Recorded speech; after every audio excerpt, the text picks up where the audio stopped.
এর মাঝে হরতালের মতো কর্মসূচি ডাকলেও সিলেটে মাঠে নেই ২০ দলীয় জোটের নেতাকর্মীরা। এজন্য আইন শৃঙ্খলা রক্ষা বাহিনীর কঠোর অবস্থান ও সরকারি দলের মারমুখী আচরণকে দায়ী করছেন তারা। তবে সরকার সমর্থকদের দাবি, নাশকতা সৃষ্টির কারণে জনগণকে সাথে নিয়ে তাদের প্রতিরোধ করা হচ্ছে। ঝটিকা মিছিল, বিচ্ছিন্ন নাশকতার সংঘর্ষে সিলেটে টানা অবরোধ কর্মসূচি পালন করছেন ২০ দলের নেতাকর্মীরা।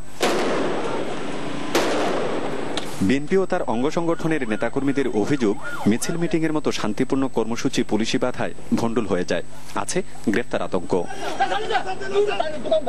আমার নেতাকর্মীদের বাড়ি বাড়ি তল্লাশি করে প্রায় অর্ধশত নেতাকর্মীদেরকে গ্রেফতার করেছে এবং শত শত নেতাকর্মীর বিরুদ্ধে মিথ্যা হয়রানিমূলক মামলা দায়ের করেছে। আইন শৃঙ্খলা বাহিনীর এই শক্তি প্রয়োগকে প্রতিরোধ করেই আমরা এগিয়ে যাচ্ছি এবং এগিয়ে যাব ইনশাআল্লাহ।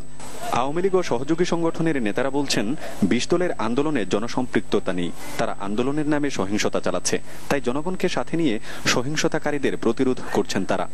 যেখানে উশৃঙ্খলা সেখানে আমরা চেষ্টা করব ছাত্র সমাজের পক্ষে থেকে আমরা আন্দোলন সংগ্রাম চালিয়ে যাওয়ার। এখন আন্দোলনের নামে বিএনপি এবং জামাত যেটা করছেন, এটাকে মানুষ কখনো মেনে নেয় নাই, মেনে নেবে না, এবং এটার বিরুদ্ধে কিন্তু মানুষের গণসোচ্চার একটা পরিলক্ষিত হচ্ছে।